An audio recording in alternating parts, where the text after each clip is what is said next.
Most of you aren't subscribed. Make sure to subscribe, as it helps out the channel.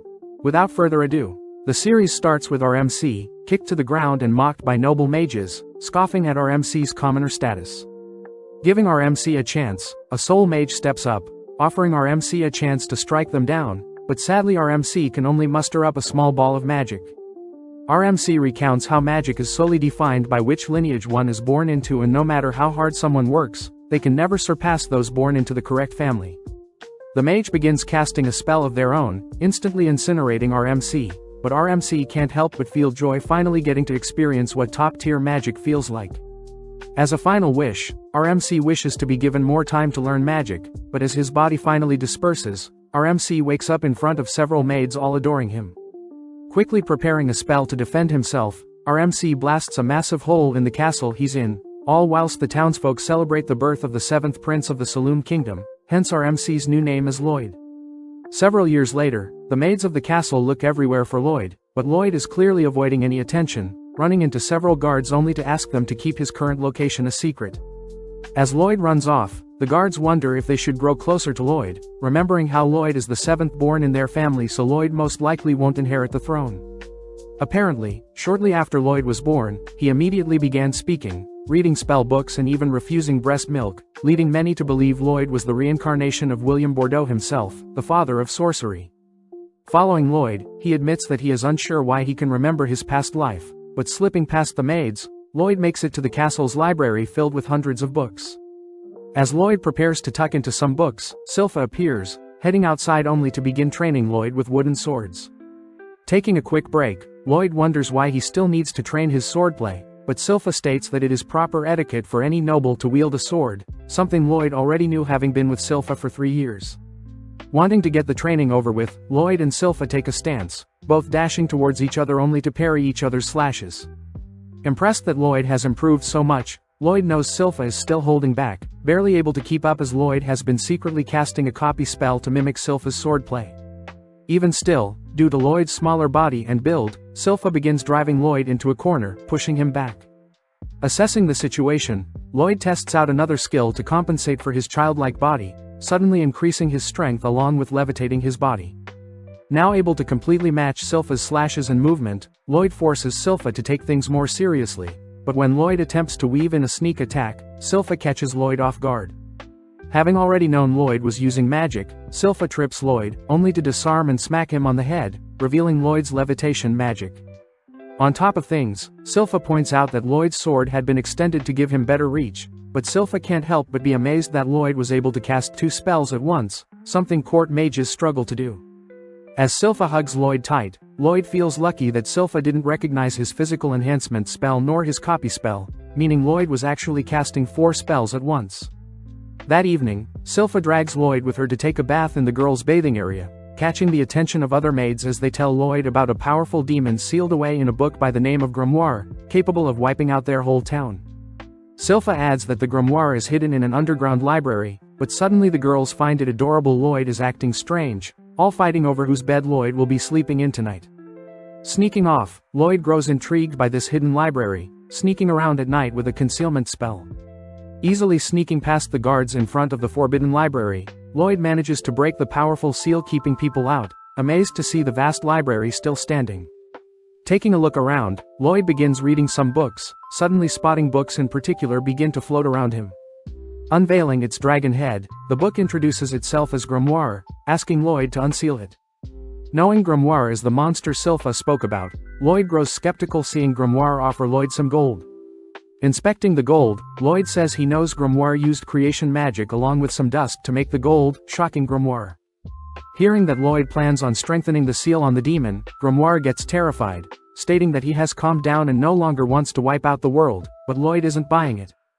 Desperate, the demon offers to teach Lloyd some ancient magic, but that finally gets Lloyd to listen. Yearning to learn more, Lloyd instantly dispels Grimoire's current seal, surprising the demon as he fires off a devastating ancient spell at Lloyd, shredding the surrounding library. As the smoke clears, the demon is horrified to see Lloyd has erected a perfect barrier, a spell that consumes and nullifies Grimoire's volley of ancient spells. Getting hot and steamy, Lloyd reaches out to the remaining residue of ancient magic around his barrier. allowing the magic to tear away at his finger as Lloyd begs Grimoire to show him more. Pissed, Grimoire duplicates his head, beginning to cast a dual spell, but once again Lloyd's barrier perfectly blocks it. Inspecting the spell, Lloyd knows that such a spell can only be cast by demons with two mouths, but it's simply an advanced version of the same spell from earlier. Terrified at Lloyd's capabilities, Grimoire attempts to flee, but Lloyd has preemptively constructed barriers to keep anything else from being destroyed. Trapping the demon in one of his barriers, Lloyd lets loose a fire spell of his own, burning up the demon all whilst trapped in one of Lloyd's barriers. After a while, Lloyd realizes that Grimoire is still alive, asking Grimoire to wait as Lloyd reverts all the damage done to the library. Amazed by Lloyd's amazing feats, Grimoire decides to call Lloyd Master, but Lloyd is more curious as to why demons can't be slain with magic. Seeing as he is no match, Grimoire offers to be Lloyd's familiar, only to transform into a cuter form. Offering to sit inside Lloyd's pocket, Grimoire takes the chance to dive into Lloyd's mind, mortified by the dense mana a mere child has. Knowing that he stands no chance, Grimoire asks to be called Grim, choosing to obey Lloyd's every command for now. Several days later, a blonde boy suits up like normal, heading through the mansion only to enter the library. As Grim hides, Lloyd greets his big brother Albert, both heading outside to see Albert training. Casting a small spell, Albert knocks down his target flawlessly, something Lloyd expected since Albert is the second prince, both smart and physically capable. Seeing as Albert wants Lloyd to show off what he's got, Lloyd gladly obliges, but not wanting to draw too much attention, Lloyd states he'll only graze the targets. Firing off multiple spells, Lloyd successfully tricks the onlookers into believing Lloyd isn't as competent as Albert, but Lloyd is more curious about adding spin to each of his magic spells. With Albert briefly glaring at Lloyd, Albert asks that Lloyd use the training area as he likes, heading elsewhere with his party.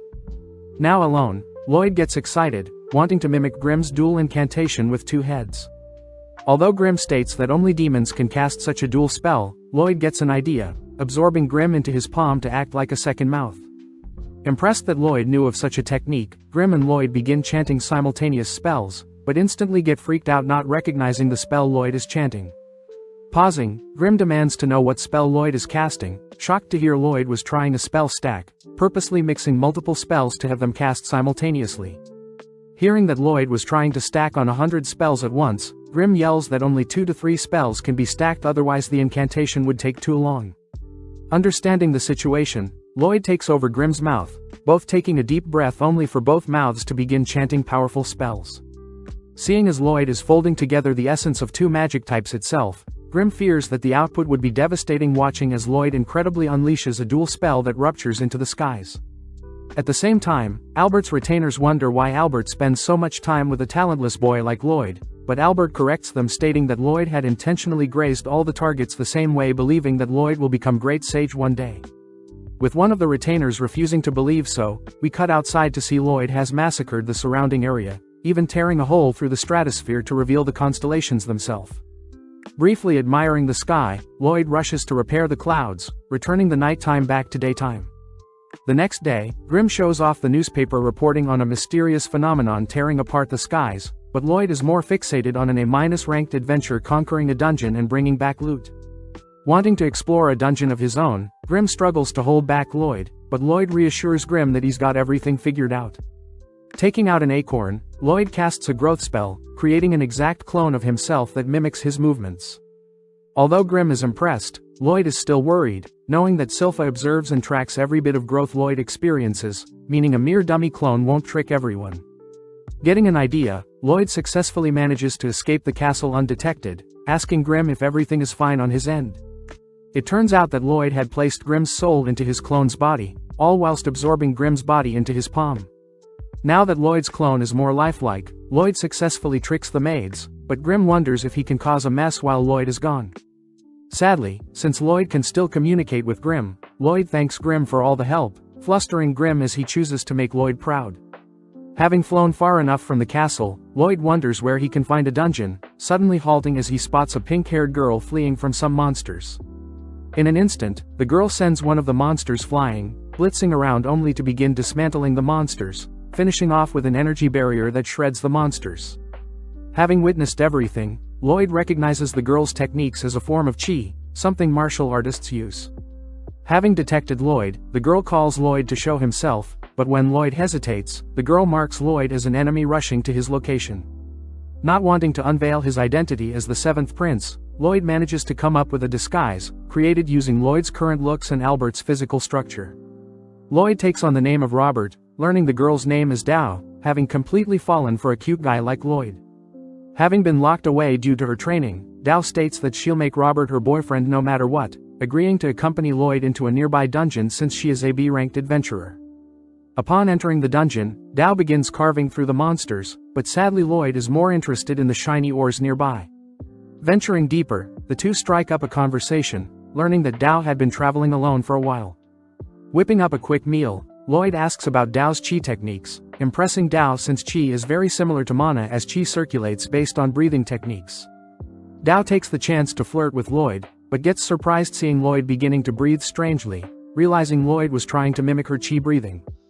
Warning Lloyd against it, Dao can't help but notice how stern Lloyd is about learning chi breathing, agreeing to teach Lloyd anything she knows, which earns her a smile from Lloyd. At the same time, Grim can't help but giggle at how vast Lloyd's obsession with magic is, suddenly realizing that Silpha has appeared. Back in the dungeon, Dao shows off a chi blast, easily destroying the boss of the dungeon only to point Lloyd to the final treasure chest. Lloyd grows curious as to the overall build of the treasure chest itself, something Dao finds adorable, but on top of things Dao notices Lloyd's breathing has grown stable, celebrating as Dao has finally found a perfect match that her family has to approve of. Finally opening up the chest, a mysterious blade appears, cutting down on Dao, but Lloyd manages to read the attack, pulling Dao aside.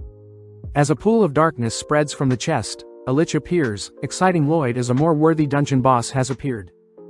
Exuding a cold aura, Dao begins to panic, asking Lloyd to leave the dungeon first, but when Lloyd refuses, Dao is forced to forcibly push Lloyd out of the dungeon. Evading the creature's strange magic, Dao states that a lich is a creature even a ranked adventurers struggle with, therefore she plans on stalling the creature long enough for Lloyd to escape. Flying through the air, Lloyd is sad as he wanted to watch the lich in action, but erecting several barriers, Lloyd halts his movements. When Lloyd asks for Grim's advice, Lloyd notices Grim is barely responding, begging Lloyd to come home. At the same time, Dao grows more fatigued, looking for an opening to escape herself, but the lich suddenly speaks up, having identified Dao's chi technique. The lich scoffs at Dao's inferior technique to magic, annoying Dao as she states that Lloyd was the only person that thought of chi as interesting, unlike every magic user Dao ran into. Breathing in, Dao bolts forward, clashing into the lich's barrier, but having anticipated such a thing, Dao begins to fire off hundreds of punches, ultimately breaking a hole in the lich's barrier. Collapsing to the ground, Dao knows she has completely exhausted her energy, hopelessly watching as the lich appears behind her, mocking her pathetic attempt. Choosing to end the battle, the lich fires off another shard of magic, but Lloyd appears, nonchalantly blocking the spell along with reassuring Dao that he's here to help. Seeing as Lloyd needs to return home to Grim quickly, both the lich and Lloyd begin chanting spells, but in an instant Lloyd dashes behind the lich, a technique the lich doesn't recognize.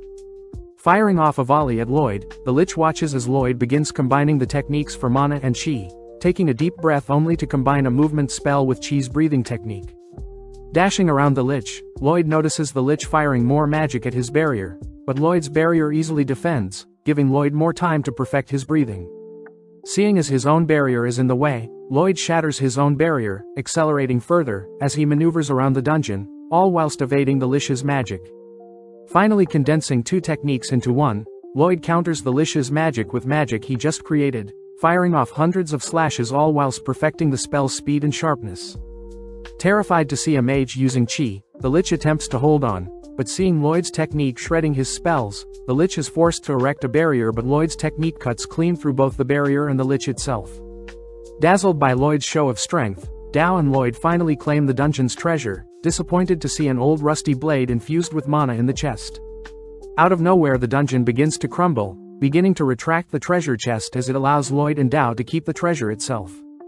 Wanting to inspect the treasure chest itself, Lloyd sticks around to take the chest as well, but they are both forced to escape before the dungeon closes. Outside, Dao asks about Lloyd's new technique he created, something Lloyd isn't sure of himself, but Dao recognizes it as a secret chi technique even she can't use. As Lloyd flies off, Dao promises to grow stronger so that Lloyd can finally pay more attention to her, but Dao forgets to ask where she can find Lloyd. Flying through different regions, Lloyd finally returns home, spotting his clone all beat up. Grim reveals that Silpha had asked for a sparring match like usual, but grew disappointed seeing how weak Lloyd's clone had gotten, beating his clone senselessly. Showing off the dungeon's knife to Grim, Lloyd douses the knife with hot water, only to scrape off a layer of mana essence. Lloyd explains the mana essence is used to enchant any weapon, with the dungeon blade in particular being enchanted with a power booster. Placing the mana essence into a flask with water, Lloyd shakes up the flask, only to cast a purification spell in order to extract the ingredients of the mana essence.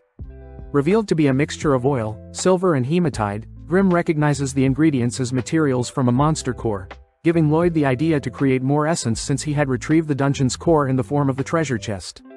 Needing silver, Lloyd rushes to ask his father for a bag of silver coins, only to begin melting the silver down. Next Lloyd spars with Silpha for a wager, managing to catch Silpha off guard with a sneak attack combined with some magic, but Silpha had reacted fast enough, appearing from one of Lloyd's creations, only to defeat Lloyd. Even after losing, Silpha agrees to give Lloyd a jar of oil, scaring Grim as Silpha was even able to defeat Lloyd with her pure swordsmanship skills alone. With all the ingredients needed, Grim and Lloyd complete the mana essence, rushing to Albert to ask for a weapon to enchant. Seeing as his adorable Lloyd is requesting something of him, Albert asks for his knights to hand over their weapons, all immediately offering Lloyd all their weapons to enchant. The knights know that enchanting weapons usually go horribly, having no faith in the 10-year-old Lloyd to enchant their weapons, but having heard all of the knights mocking his master, Grim gets fired up to prove the knights wrong. As Lloyd begins layering on 2 to 3 enchantments, Lloyd unfortunately shatters the first blade, being too weak to withstand Lloyd's enchantments. Soldiering on, Lloyd works through the night, only to report to Albert that he managed to enchant 50 out of 120 swords, frightening Albert as even the greatest enchanter has only a 10% success rate. Inspecting the blades, one of the knights refused to believe Lloyd enchanted the blades, but when the knight goes to sheath his blade, his holster is suddenly cut into 2 by the newly enchanted sword. Spotting glowing blades in particular, Albert is mesmerized by the enchantments, offering Lloyd to join him on a monster hunt given by their father. Heading out of town early the next day, Lloyd accompanies Albert and Silpha, all heading towards a forest via carriage. Lloyd asks where the monsters they are hunting will be, excited to hear the monsters reside near a lake, as Lloyd can finally see how strong his enchantments are. As Silpha admires Lloyd's adorable expressions, Albert can't help but tease Silpha for clinging onto Lloyd too much, but Albert is silenced seeing Silpha draw her sword. Just then, Silpha detects creatures approaching, spotting that the monsters are all wielding steel equipment. Excited, the knights protecting Lloyd and Albert all rush into formations, ready to test out their new enchanted gear, but Grim can't help but notice Lloyd is using a chi breathing technique that allows him to detect all objects in his surroundings, plus Lloyd always has his barrier spell ready. Seeing the knights engage the monster, the knights flawlessly cut through the creatures, all thanks to Lloyd's enchantments. Praising Lloyd, Albert declares that Lloyd truly is a prodigy, but they both suddenly spot a monster rushing them. Before the two can react, Dao appears, dispatching the creature. Having sensed a cute guy nearby, Dao had rushed over, crouching beside Lloyd as she pointed out how Lloyd is using chi breathing techniques as they speak, plus Lloyd looks very similar to Robert. As Dao senses another attacker from behind, Silpha is forced to save her, demanding that Dao step away from her precious Lloyd. Stopping the girls from fighting, Albert asks Dao to accompany them, all setting up camp for the night near a lake. Thanking Dao for escorting them, Dao points out how although Albert is cute, Albert wasn't the cute guy she was detecting. Hiding from Dao, Lloyd realizes it's his chi breathing that may blow his cover, choosing to lay low and hide in his tent for the rest of the night, but Lloyd suddenly realizes that Silpha was changing in his tent. Demanding to know why Silpha is sharing a room with him, Silpha states that she is the only person that can protect Lloyd, trapping Lloyd between her thighs. Entering the tent, Dao is flustered seeing Silpha trapping Lloyd under her body, swiftly evading a dagger thrown by Silpha. As the girls begin to bicker and argue, Lloyd manages to sneak away, but Albert teases Lloyd for attracting so many girls. Albert points out how Silpha has changed a lot ever since she started looking after Lloyd, shaking as he remembers something, but at the same time Silpha and Dao beat up the knights watching them arguing. As Silpha puts on some clothes, Dao says she has been hired to fix up a nearby shrine, but before Dao can leave, a monster appears smashing up a portion of the campsite. As everyone prepares to engage the creature, they all recognize it to be a bear wolf, but as the knights begin attacking the creature, Grim is seen acting weird due to the broken shrine nearby. As Dao distracts the creature, she buys enough time for Albert to draw his sword, suddenly casting an infernal spell that incinerates the wolf in one shot. Surprising everyone, they all thank Lloyd for Albert's newly enchanted sword, but Grimm finally reveals that the nearby shrine used to seal a powerful demon. As the smoke clears from Albert's explosion, the corpse of the wolf along with various other monsters suddenly appear, giving rise to Demon Pazuzu, who had been hiding in the wolf's mouth. Pissed that people are slaying its servants, Pazuzu has its monsters attack, but Albert soon realizes the monsters have insane regeneration.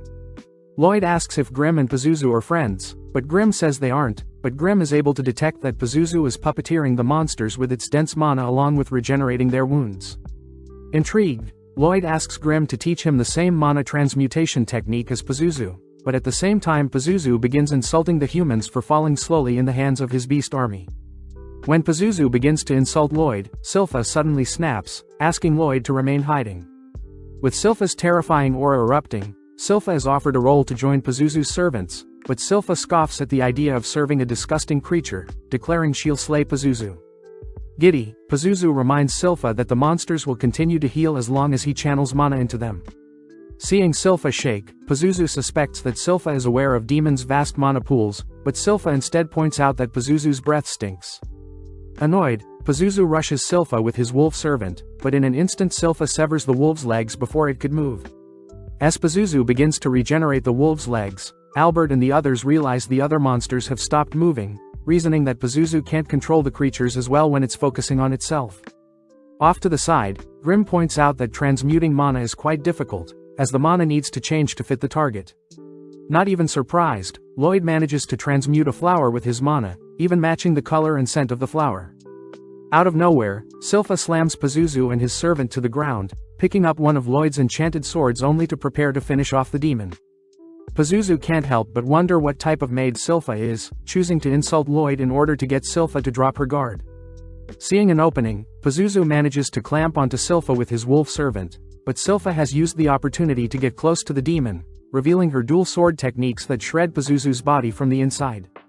Continuing to hack away at the monster, Lloyd takes the chance to memorize Silpha's body shape, all whilst Silpha berates the demon for insulting Lloyd. Glaring at the demon on its knees, Silpha watches as Albert and the others take down the remaining beasts, all staying vigilant until Silpha slays Pazuzu. Out of nowhere, a potent smog fills the air, bringing all the humans to their knees as Pazuzu seems to have evolved. Pazuzu states that he has escaped his seal for 100 years already, annoyed that all his hard work nurturing his servants have all gone to waste. With a single slash, Pazuzu knocks Silpha back, all whilst Albert helplessly watches. As Silpha struggles to breathe, Pazuzu flies in for the final blow, but Dao intercepts the attack, revealed to be unaffected by the smog. Seeing Silpha finally collapsing due to Pazuzu's smog, Dao stays alert, barely able to detect Pazuzu appear behind her. Pazuzu demands to know how Dao is unaffected by his aura, but seeing Dao react, Pazuzu realizes Dao is using a strange breathing technique. Having been bound by Pazuzu, Dao is forced to kick and blast Pazuzu away, attempting to stabilize her breathing, but suddenly realizes the monsters have regenerated. Barely able to stop the jaws of one of the beasts from clamping down, Dao watches as Pazuzu rises back up, emitting its smog as it demands Dao serve it. Seeing her life flash before her eyes, Dao manages to survive Pazuzu's aura, declaring that her savior will arrive soon. Having heard enough, Pazuzu's servant bites down on Dao, prompting Pazuzu to head over to retrieve Silpha's unconscious body. Declaring that he'll make Silpha his slave, Pazuzu reveals that he had slayed his servant's parents, only to have the monsters believe Pazuzu was their original parents, something Lloyd states is terrible. Realizing that Lloyd is unaffected, Pazuzu demands to know who Lloyd is, spotting Grimm, a fellow demon who is serving a mere child. Before Grimm can warn Pazuzu of Lloyd's abilities, Pazuzu sends his servants to attack Lloyd, but seeing as this is the perfect chance, Lloyd begins transmuting his mana. Creating the picture of a field of flowers, Lloyd manages to calm the beasts, briefly cuddling with them only to retrieve the unconscious Dao, covering her up with his jacket. Impressed to see Lloyd as a competent mage, Pazuzu tries to order his servants around, but the beasts instead turn their fangs on Pazuzu, tearing away at the demon that killed their parents. Having sustained a decent amount of damage, Pazuzu chooses to dispose of his own servants, slamming them together only to kick them to the ground. Seeing Pazuzu harming his own servants, Lloyd wonders why demons can't be defeated with magic, something Grimm mentions is probably since it's never been done before. As Pazuzu's mana begins to swell up, the surrounding area begins to perish, but Lloyd is more curious as to how much mana it will take to defeat a demon. Revealing his own mana pool, Pazuzu suddenly freezes at the sight of Lloyd's mana, something Grim knew Lloyd was concealing and is the reason Pazuzu's smog didn't affect Lloyd whatsoever. Finally able to let loose, Lloyd attempts to trap Pazuzu in a barrier, but Pazuzu barely manages to evade. Realizing that Lloyd is attempting to cage him, Pazuzu attempts to flee, but Lloyd is dead set on trapping Pazuzu with his barriers. Floating all throughout the skies, Pazuzu continues to evade capture, all whilst Grim learns Lloyd is capable of casting 20 spells at once, but making use of Grim, Lloyd increases his spell output. Seeing as there is no space in the skies to flee, Pazuzu dives into the sea, terrified to see Lloyd is still hunting him down in water. Proud of himself, Pazuzu manages to hold out, believing that he's finally escaped, but as he breaches ocean floors, Pazuzu realizes Lloyd had been toying with him this entire time, having been trapped in one of Lloyd's larger barriers. Attempting to find a way out of Lloyd's cage, Pazuzu refuses to be one of Lloyd's lab rats, but Lloyd is confused at how hypocritical Pazuzu is, deducing that Pazuzu had used his servants as lab rats as well. Seeing Lloyd prepare multiple spells, Pazuzu begins begging for his life. Making use of the strongest fire, wind, earth and water spells, Lloyd forms a 100-length sequence, boosting the spell's cast time by 3-fold, only to surround Pazuzu with his incantation. Unleashing his incantation, Lloyd proudly claims that he is currently casting 240 spells per minute, but not even 5 minutes pass before Lloyd is forced to halt his incantation. Seeing Pazuzu drained, Grim points out that magic is like light and sound to humans. Seeing as Pazuzu has completely given up, Lloyd focuses on Albert and the others who have begun to wake up, rushing to their side to come up with an excuse, all whilst Grim and Pazuzu have a chat. Grim advises that mages that have the most fun will ultimately live the longest, something Pazuzu also realizes as he finally passes away. Seeing the ashes of Pazuzu, Grim takes the chance to absorb what remains, able to restore a fraction of what was lost. Back with Lloyd, Lloyd seems to have convinced everyone that a powerful mage by the name of Robert defeated the demon, exciting Dao as she demands to know where Robert is. As the gang return to report their hunt to the king scolds Albert for not being more prepared for the monster hunt, wondering where Robert and Dao are wanting to reward them. Sadly, Albert reveals that Robert was never seen by anyone, as for Dao she ran off out of nowhere wanting to reunite with Robert.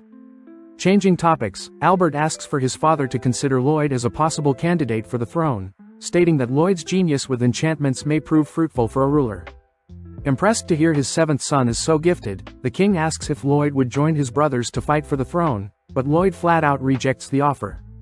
Later that day, Lloyd is seen playing with a fluffy bearwolf, having followed Lloyd home from the forest. Grim begins to get jealous seeing how much Lloyd is admiring his new pet, choosing to fluff himself up to get Lloyd's attention. Seeing as Silpha is approaching, Lloyd quickly stuffs Grim inside the bearwolf's fur, only to tell Silpha that his new pet will be called Shiro. As Silpha and Lloyd brainstorm tricks they can teach to Shiro, Albert and the king both chat about Lloyd's future, both expecting great things from Lloyd.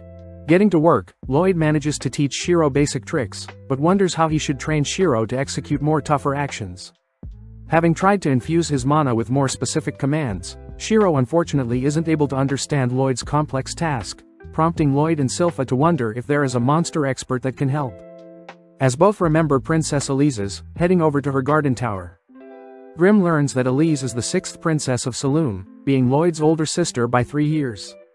Out of nowhere, Elise pounces on Lloyd, wrestling him only to give him a greeting smooch.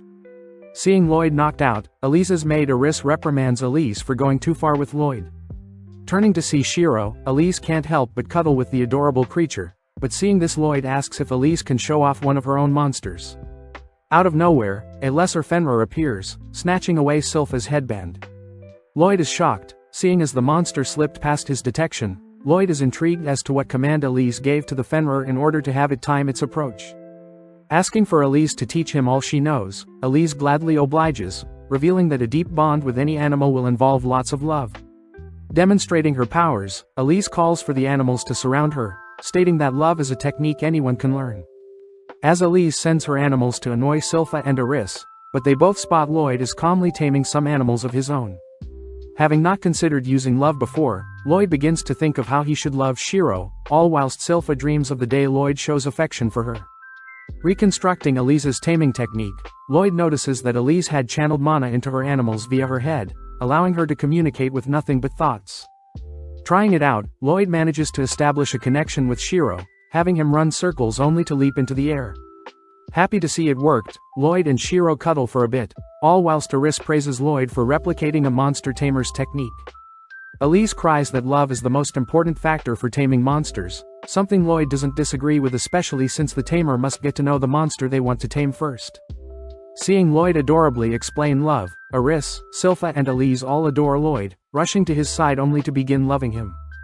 As Lloyd begins heading back, Silpha says they'll be sparring again today, but out of nowhere Albert appears, asking to borrow Lloyd for a bit.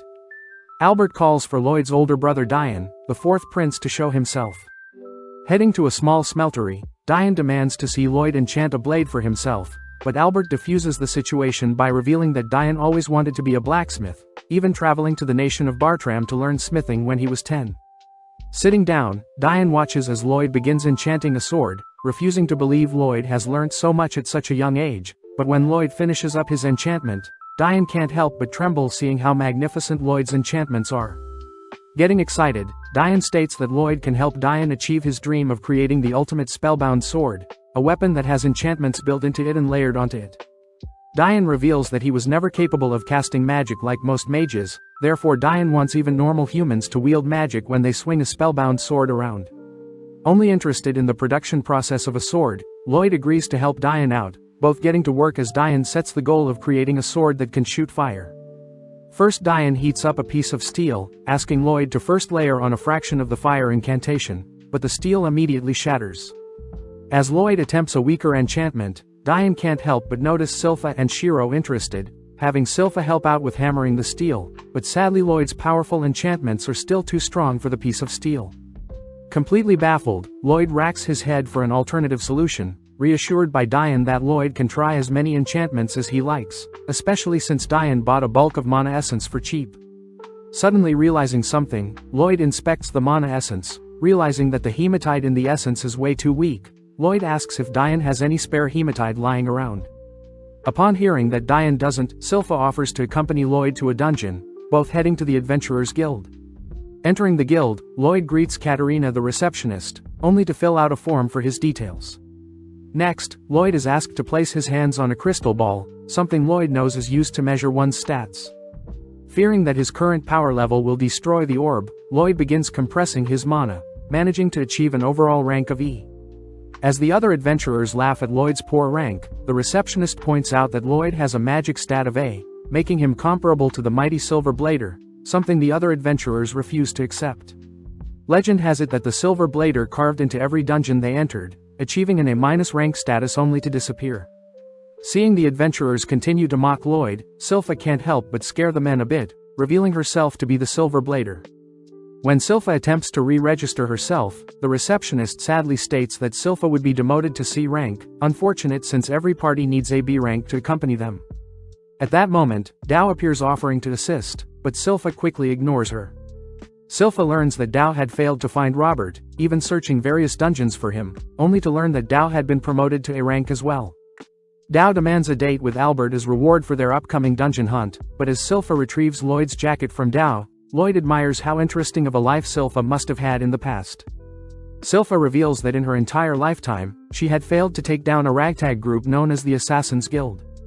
Having picked out a dungeon, the gang immediately set out, explaining their goals to Dao, only to spot the core of the dungeon. At the same time, Albert checks in on Dian, happy to see Dian and Lloyd are getting along well, but Albert states that a war will break out soon. Trembling at the thought of being unable to help, Dian declares that he'll create the spell-bound swords to help his kingdom, spotting Lloyd and the others returning. Getting back to work, Dian and Lloyd manage to finish off their first blade, heading straight to the training area only to eradicate their test targets, terrifying everyone. Having named the blade Dillord, Lloyd heads to bed, having spent the entire day fine-tuning the blades along with mass-producing them. Rewarding Shiro with some belly rubs, Lloyd notes how Albert seemed awfully stiff throughout the day, but suddenly Lloyd detects a strange presence in their garden. Impressed, Shiro wasn't able to detect the mysterious presence. As the mysterious figure begins running around the garden, Lloyd suddenly appears, asking to have a chat. When the figure attempts to flee, Lloyd simply erects a barrier, cutting off any escape. Seeing no other option, the figure unveils their hood, apologizing as she blasts Lloyd with a sweet scent, but Lloyd realizes it's poison. Attempting to cleanse the negative effects, Lloyd suddenly collapses, having failed to neutralize the girl's poison. Lloyd deduces that the girl is using a new type of toxin, hearing stories about those with strange abilities, people known as the Blighted. The girl confirms herself to be the poison Blighted, Ren the poison moth. Heading over to Lloyd's barrier, Ren instantly shatters it with a kick, having weakened it with her poison. Ren reassures Lloyd he won't pass away, warning Lloyd of the side effects he may experience in the next few days. Just like that, Ren disappears, allowing Lloyd to finally rest a bit.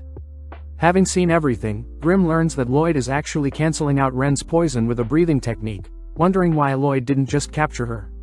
Lloyd reveals that he plans on tailing Ren to her hideout, recognizing Ren as one of the 6 Assassin Guild members. Lloyd gets excited wondering what the other members' special abilities are, praising Ren for concealing her presence so well, but Lloyd has already figured out their trick. As Lloyd rushes off, Silpha and Shiro barely miss Lloyd, cutting over to the assassin members as they berate Ren for getting caught so easily. Ren states that she has discovered that the royals are mass-producing spellbound swords, a sign that there is a war coming. When Ren tries to make suggestions, the assassin members cut Ren off, reminding Ren that their leader Jade is already gone. Just then, the members detect someone watching them, forcing Lloyd to reveal himself as the members mention how they've heard great things from the 7th Prince. Seeing as Lloyd has discovered them, they have no choice but to take Lloyd out, but Lloyd is excited to see what the enemy has in store, releasing his barrier.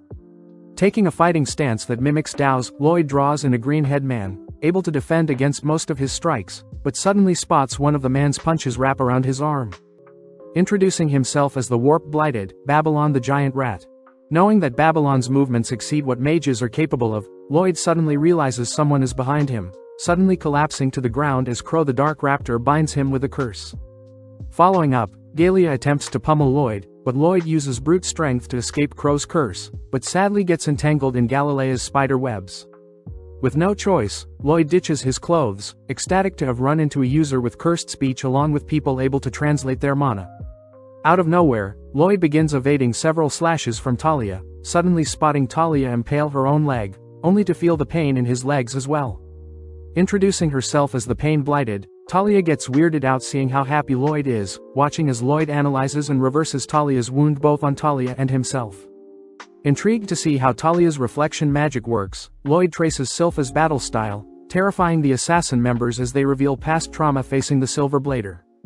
With Lloyd's aura erupting, the assassin members all scramble from their positions, but Babylon is Lloyd's first target.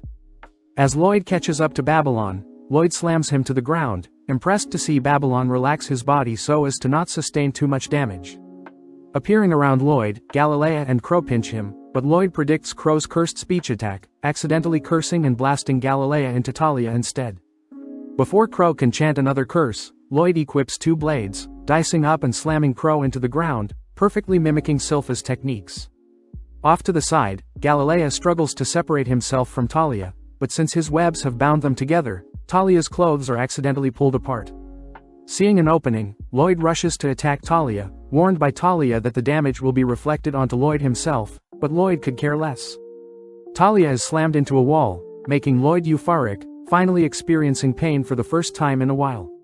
Seeing as Galilea has managed to sneak up behind Lloyd, Lloyd employs Dao's martial arts, blasting Galilea into a nearby wall as well, terrifying Ren. Before Lloyd can engage onto Ren, Galilea asks for Lloyd to leave Ren alone, revealing that Ren is unable to control her toxins. Lloyd suddenly realizes that all the assassin members aren't really good at controlling their powers, watching as Galilea rushes him, but Lloyd suddenly hits Galilea with a special attack. Pissed, Ren releases her toxins, attempting to avenge Galilea, but Galilea reveals he is fine. Lloyd states he has engraved Galilea's curse directly into their body, giving him more control of their curses, bringing Galilea into tears. Applying the same trick onto the others, the members begin to celebrate, finally able to toggle their powers on and off. Off to the side, Ren is seen holding back her tears, finally able to wear whatever she likes without accidentally releasing her poison. Seeing the others taking care of Lloyd, Ren reminds everyone that Lloyd and his family are producing weapons to spark a war, but Grim brushes them off as mere rumors. Before Grim and Ren can bicker some more, the others mention how they should at least tell Lloyd about their past, revealing that they have a leader by the name of Jade known as the Phantom Blighted and has the ability to teleport. Flashing back, one day Jade had reappeared out of nowhere, having been teleported to Egypt but had finally made it back to their hideout.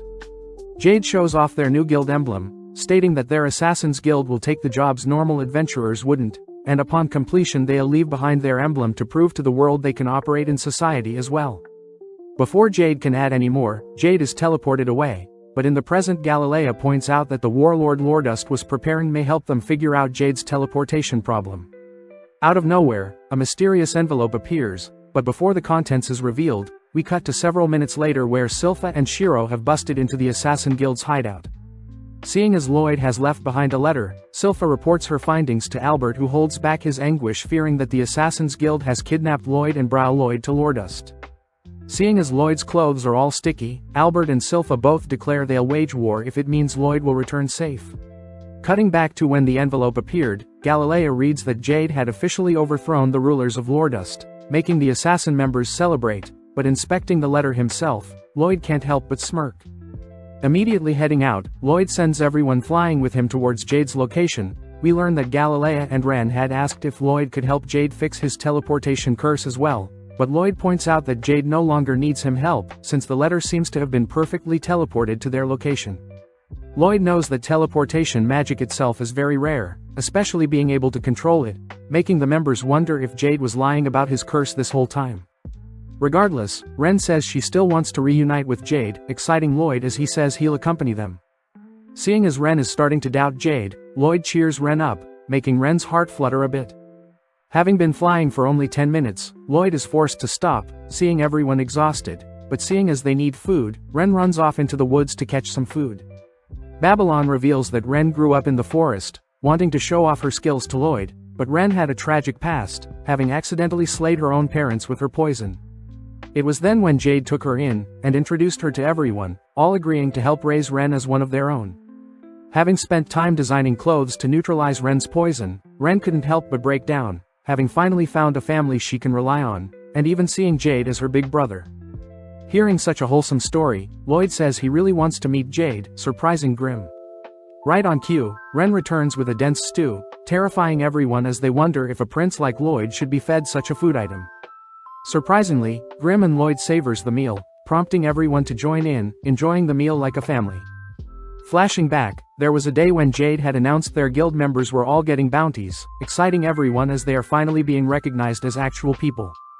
Seeing everyone celebrating, Jade reveals that he is actually the third prince to the Lordust family, adding that his family are diabolical people who all fiend for war. Jade mentions how he had planned to use the assassin guilds for his own way to stop his family from inciting war, but seeing as his other members are all calm, Jade wonders why they're not angry at him. The members all remind Jade that they all have hidden pasts as well, therefore they don't really care what Jade's intentions are, as long as Jade remains a family member with everyone. Impressed to hear his guild members are willing to commit crimes for him, Jade states that he must claim the throne by himself, not wanting his assassin members to have to dirty their hands. Jade admits that he may never return, but he promises he'll one day claim the throne for himself and finally grant all outcasts a place to stay. Finally walking the final steps towards Jade's manor, the gang point out how adorable Lloyd is when he is asleep, all reasoning they should go on ahead and leave Lloyd behind, not wanting Lloyd to get caught up in their own personal drama with Jade.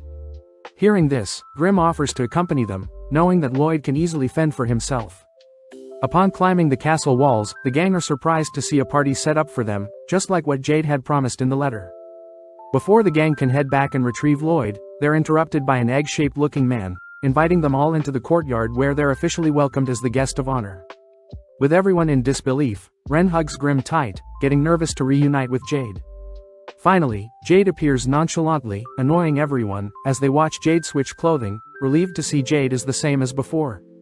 Stepping forwards, Ren struggles to express all the emotions bottled in her head, but seeing as everything is fine, Grimm begins flying back to Lloyd. Out of nowhere, the surrounding attendees transform all whilst Jade orders everyone to bow down, terrifying the assassin members as they wonder how Jade has Crow's cursed speech, not to mention it's way more powerful. When Ren demands to know what is happening, Jade simply offers the assassin members to the other attendees, allowing the attendees to do what they please with the assassin members. Blasting Jade with a beam, Grimm cries for everyone to run, but before Grimm can do anything else, Jade teleports behind him, kicking and blowing Grimm away.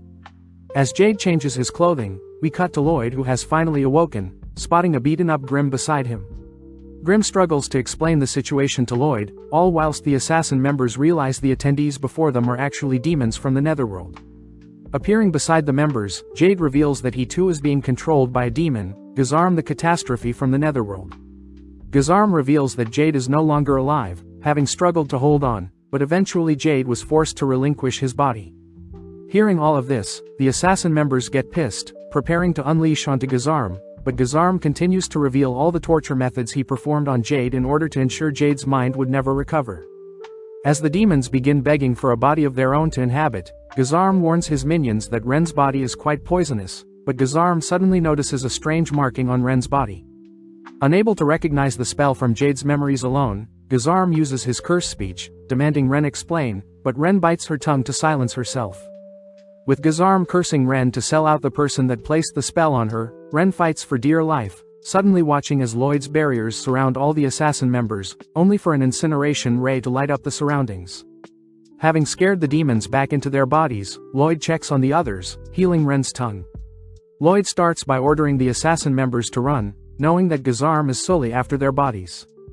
As the demons wonder if their master had been killed, Gizmare nonchalantly teleports behind them, ordering his minions to chase after the assassin members, but Lloyd simply blasts the demons to stall them.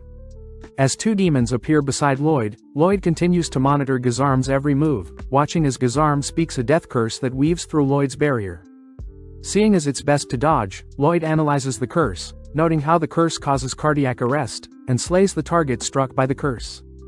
Grim advises Lloyd to flee, seeing as Gazarm's cursed speech is a form of transmuted mana, meaning Lloyd's mana barrier can only block spells created from mana, but seeing as transmuted mana is a different form, Lloyd's barrier won't be able to block Gazarm's attacks. Grim also points out Gazarm's mana is quite vast, explaining that demon servants are ranked 10th, whereas Pazuzu was ranked 8th, Grim himself is ranked 3rd but Gazarm is a demon lord, placing himself above rank 1, being able to take on even 100 rank 1 demons alone. Seeing as Gazarm is the real deal, Grim advises Lloyd to flee, but Lloyd chooses to introduce himself to Gazarm. Gazarm remembers Jade had once asked to speak with Lloyd, but regardless they both prepare to enjoy the oncoming battle. Grim continues to beg Lloyd to flee, stating that dense mana will barely scratch a behemoth like Gazarm, but making the first move, Gazarm fires off a small projectile. Instantly shattering 2 layers of Lloyd's barrier, Gazarm grows excited, choosing to fire off a volley of spears that chase Lloyd throughout the castle. As he racks his brain for a solution, Gazarm suddenly appears above him, kicking Lloyd towards his volley of spears, but barely thinking quick enough, Lloyd conjures a stone golem to tank the volley of spear. At the same time, the demons finally catch up to the assassin members, all watching as Babylon scales the castle walls to open the castle gates. Back with Lloyd, Gazarm praises Lloyd for surviving the first wave, beginning to make fun of how weak blighted humans are, to have been born with such immense power but to never know how to control them. Gazarm mentions how Jade's teleportation powers called to him, wondering why blighted humans struggle to live amongst humans when they can offer up their bodies to demons who can make full use of blighted cursed bodies. Seeing as Lloyd is speechless, Gazarm unveils his armory of spears, snapping his fingers, only to teleport a spear into Lloyd's body. Knowing that Lloyd won't be able to react, Gazarm continues to skewer Lloyd with his spears, all whilst Galilea webs the demons. Seeing as the demons are still pursuing them, Crow curses them to fall, allowing Babylon to finally open the castle gate, but seeing as the demons have broken free from the webbing and curse, Talia steps up. Placing the demons in her sight, Talia slashes her own leg, ordering the others to leave without her. Seeing the demons regenerating, Talia simply continues to hack away at her own body, stalling the demons more, but Galilea chooses to shove Crow and Ren through the gate, slamming it only to join Talia. Galilea promises to remain by Talia's side all the way to the very end, giving Talia enough courage to sacrifice her life. It means the demons will disappear as well. Seeing the demons attempting to stop her, Galilea holds them off with his web, watching as Talia cries out, imagining how much pain Jade must have gone through whilst trying to stop Gazarm from invading his mind. With Ren begging for everything to return back to normal, Talia pulls the trigger, all whilst Gazarm mocks Jade's memories of wanting to live peacefully with his friends. Turning to check on Lloyd's skewered corpse, Gazarm realizes he was facing a stone statue all this time, watching as Lloyd appears with a blade aimed at his neck. Nonchalantly teleporting away, Gazarm is amazed to see Lloyd is still standing, but gets thrown off hearing Lloyd wants to move their fight elsewhere. Right on cue, a swarm of fire arrows lay waste to the demons, rescuing Talia and Galilea. As the castle gate is shredded, Albert and the others triumphantly appear, declaring that they'll save Lloyd no matter what. Flashing back, we see Silpha training with her sword, easily carving through training dolls. Unfortunately, the blade Silpha wields bends before she can unleash her full strength, curious as to whether a demon may be able to draw out her full strength. Seeing Albert and the gang have arrived, Ren and the others become excited, but suddenly Silpha and Albert turn their attention to the assassin members. Demanding to know where Lloyd is, Silpha states she'll decapitate the assassin member for every minute they keep silent, prompting Ren to reveal that Lloyd is fighting someone in the castle.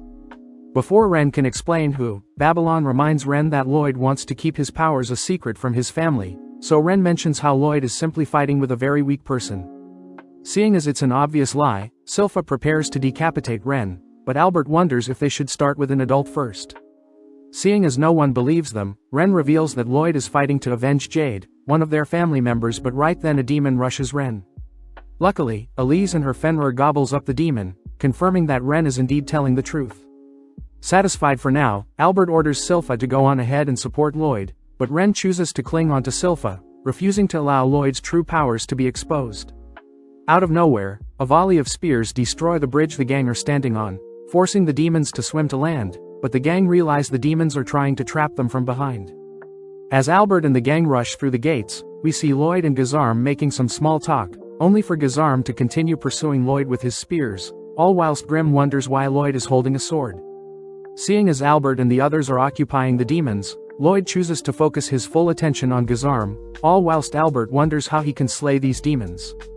Since the demons are recovering all damage from the spellbound swords, Albert decides he'll have Silpha and Liru the Fenrir deal with them, but at the same time, Silpha tries to order Shiro to jump across the destroyed bridge in order to reach Lloyd. At first Shiro is hesitant, but seeing as his master is in trouble, Shiro jumps as far as he can, ultimately falling into the water below. Before Silpha can give it a go, the egg-shaped man appears, slashing at Silpha, but Silpha easily defends with her dual blades. The demon is impressed at Silpha's swordplay, choosing to reveal itself as a rank 8 demon, a master of the sword the demon blade form. Back with Albert, he continues to barrage the demons with their fire swords, suddenly realizing a demon has snuck up behind him. Luckily, Babylon appears, instantly dislocating the demon's head, only to introduce himself to Albert. Albert wonders how Babylon can slay the demons so easily, but Babylon reveals that Albert resembles Jade, adding that the demons have robbed the humans of their bodies, meaning the best thing they can do is put their bodies to rest. Respecting Babylon's words, Albert finally unsheathes his magic sword, sympathizing to those who had their bodies stolen, only to release a destructive fire spell that covers the demons in flames. At the same time, Silpha and the egg-shaped demon equally match each other's moves, both unleashing devastating moves that cancel each other out, all whilst the assassin members watch in awe. With both swordsmen taking a break, they both seem to be wounded, but the egg-shaped demon simply recovers any wounds. Having seen Silpha's swordplay, the demon declares he'll take Silpha's body, switching his stance, only to appear before Silpha. Barely able to evade the demon's slash, only to hear that the demon's current body belonged to a skilled swordsman who lived countless years, only to have its body ripped away. Having heard enough, Silpha shows off a new trick, employing the demon's same slashing attack, shocking everyone. Silpha begins mocking the demon for not being able to copy moves like herself, calling for Shiro only to retrieve a blade Lloyd had gifted to her. Cutting back to when Silpha was training, Lloyd had surprised Silpha with a sword, mentioning how the blade is designed to withstand all of Silpha's might. Lloyd states that since demons still rely on a body to exist, a sword that slays the demon's body will still kill the demon, but in some cases when a demon's regenerative powers is too strong, the demon must be killed with a single powerful strike. Surprised, Silpha wonders why Lloyd is giving her this sword, but Lloyd mentions how Silpha always holds back when she fights, knowing that Silpha's current swords can't withstand her full force. Embracing Lloyd, Silpha declares the sword's name to be Demonbane, but the egg-shaped demon can't help but mock the sword's pathetic name.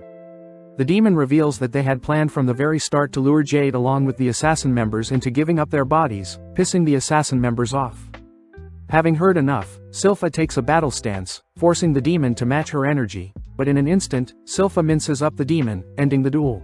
Flashing back, we see Gazarm speaking to Jade before he had passed, wondering why Jade was smiling as he alludes to a mysterious person even during his last breaths. Gazarm begins scanning Jade's memories, failing to retrieve all of them, but nonetheless Gazarm declares he'll first start a war. Back in the present, Silpha heads over to the body of the egg-shaped man, praying for him to rest in peace, but Silpha also watches the assassin members break down crying. Just then, a massive smokescreen appears, cutting to Lloyd, who wonders if it was the right move. Apparently, whilst Lloyd was evading Gizrami's spears, he was attempting to find a solution to deal with the spears, seeing as they move with random patterns and can easily pierce 2 layers of Lloyd's barriers. Next, Lloyd needs to account for Gazarm's cursed speech, noting how the spears can carry the curse with them, and finally Lloyd needs to be careful of the Shadow Wolf spell, knowing that if he stays still for more than 2 seconds, Gazarm will simply teleport spears to his location and skewer him. Seeing as Gazarm intends on tiring Lloyd out, Lloyd chooses to cast a spell of his own, conjuring an Inferno Golem that impresses Gazarm, but Gazarm simply teleports to evade. With the golem steaming up the surrounding area, Lloyd deploys his chi detection technique. Annoyed, he has to continue to monitor Gazarm's locations. Reminded by Grim that he needs to keep moving, Lloyd suddenly realizes something, wondering why he wasn't skewered just now. Thinking back to how the letter appeared in their hideout and how Gazarm had lured the assassin members into his domain, Lloyd realizes Gazarm must have vision of his target before he can skewer them, therefore Lloyd brainstorms how he can reach Gazarm with his blade. As Gazarm walks through the mist, he suddenly spots Lloyd approaching behind, but notices a swarm of Lloyds have appeared, unable to discern the real one. Forced to tank the stabs, Gazarm identifies Lloyd with the real sword, instantly skewering it, only to praise Lloyd for a pathetic attempt. Gazarm reminds Lloyd that he can heal all wounds in an instant and is immune to physical and magical attacks, but Gazarm can't help but get weirded out by all the clones. Realizing that the skewered Lloyd was fake, Gazarm is suddenly struck with a fire spell from behind, only for the real Lloyd to blend back in with the clones. Healing back his wounds and replacing his clothes, Gazarm admits he is unable to attack since he's unsure of who the real Lloyd is, but with no other choice, Gazarm chooses to unleash a volley of spear in every direction. Spotting a barrier appearing around Lloyd, Gazarm rushes to crush Lloyd's head, but sadly it was a clone. Wondering what other tricks is up Lloyd's sleeve, Gazarm watches as various clones dodge and weave, all dashing towards Gazarm, exciting Gazarm as he continues to dispatch the clones. At the same time, Lloyd blends in with the crowd, purposely dropping his barrier and instead concealing his presence with an invisibility spell. It's revealed that the sword Lloyd is wielding was a blade called Spell Taker, a blade that can convert absorbed spells into mana or allows the holder of the sword to analyze spells. Barely creeping past Gazarm, Lloyd manages to slash and analyze Jade's teleportation magic, suddenly falling into the mind that once belonged to Jade, only to realize what Jade had been hiding all along. Dismantling his clones, Lloyd reveals himself, surprising Gazarm as he eggs Lloyd on. Seeing Lloyd not moving, Gazarm tries taunting Lloyd, but Lloyd refuses to budge. Lloyd explains that demons are born powerful, therefore they'll never get to experience what humans go through, something Gazarm brushes off as Lloyd's boring rambling. Having heard enough, Gazarm teleports in for a killing blow, but Lloyd surprisingly is able to intercept the strike and counter with a punch of his own. Terrified at what Lloyd just pulled off, Lloyd explains he had used chi to conceal his intentions, plus Lloyd had predicted where Gazarm was teleporting to. Having confirmed Gazarm's techniques are similar to Crow and Grimm's techniques, Lloyd orders Gazarm to get up. Lloyd takes the chance to ask if Gazarm remembers Jade's last words, infuriated when Lloyd utters that Gazarm will lose. Teleporting towards Lloyd, Lloyd manages to predict Gazarm's movements, intercepting and pummeling Gazarm with various attacks. Continuing to cut off Gazarm's movements, Lloyd manages to blast Gazarm with a double-casted spell, sending Gazarm back into the pit of magma created by Lloyd's initial entrance. Knowing that his body won't recover from magma, Gazarm desperately teleports away, but Lloyd is already there to intercept. Lloyd begins remembering back on the times he spent learning magic, reminiscing on kind, scary and fun people he met along the way. Seeing Gazarm speechless, Lloyd orders that Gazarm try something new, but seeing as Lloyd wants to see his full power, Gazarm reveals his trump card. Gathering all the mana in the surrounding area, Gazarm reveals his mortal dark sphere, encouraging Lloyd to attempt to block it. As Gazarm releases the catastrophic spell at Lloyd, Lloyd nonchalantly erases it with a wave of his palm, revealing that the spatial class spell Void is a similar variation of such a spell.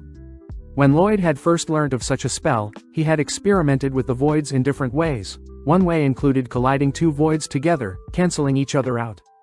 Hearing all of this, Gazarm refuses to accept a mere child is capable of demonic-level magic, blinking behind Lloyd only to grab a hold of him. In that moment, Lloyd gives Gazarm a taste of his true mana, mortifying Gazarm and Grim as they stare off into Lloyd's limitless mana pool. Retaliating with void spells of his own, Lloyd fires them off to hunt down Gazarm, all whilst Shiro, Liru and Silpha begin dismantling the remaining demons. Silpha notices that the demons are moving slower than usual, suddenly noticing Ren infecting the demons with her poison. As Albert struggles to see past the mist, he wonders why the sun hasn't risen yet, cutting to Gazarm who is being absorbed by Lloyd's void spell. Struggling to break free, Gazarm attempts to leave the body behind, but seeing as there is no escape, Gazarm desperately begs for help. Having heard enough, Lloyd crushes Gazarm with 2 voids, erasing his presence for good, but as the dark clouds disappear, Lloyd catches a glimpse of what remains from Jade. Flashing back, Jade had once told his guild about the rumors surrounding Lloyd the 7th Prince, speculating that the 7th Prince was a prodigy and may be able to lift the curses on the blighted. With Ren realizing that the rumors are true, Lloyd is seen helping set up a burial for the deceased.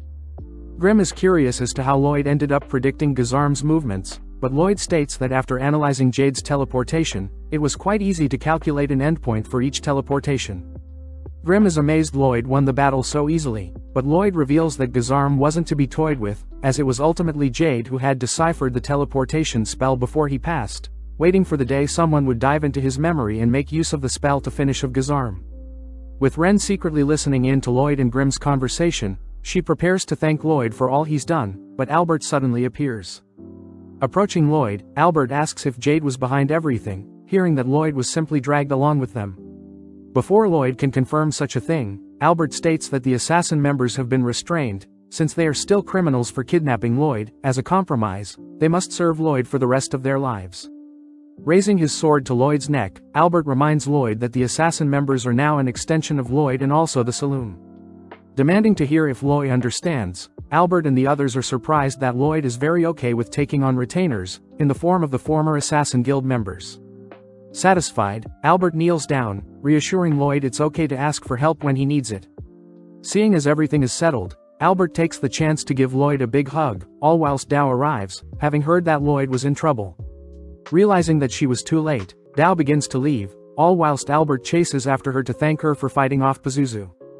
With the assassin members being set free, everyone sits down for a tea party. Albert breaks the tension by allowing the assassin guilds to send Jade off with their own type of celebration. Finally letting loose, both Crow and Dao mourn at the passing of Jade, all whilst Talia attempts to seduce Albert. Brushing off Talia's advance, Albert demands to know all the details behind Lloyd's disappearance, all whilst the girls enjoy a refreshing bath. Ren takes the chance to ask Silpha if she can serve Lloyd as well, but Silpha calls for Lloyd to appear, flustering Ren as Lloyd nonchalantly allows it. Hearing Ren continue to doubt herself, Lloyd advises that Ren change her attitude first, reassuring Ren that she'll be accepted no matter who she was in the past, bringing Ren to tears.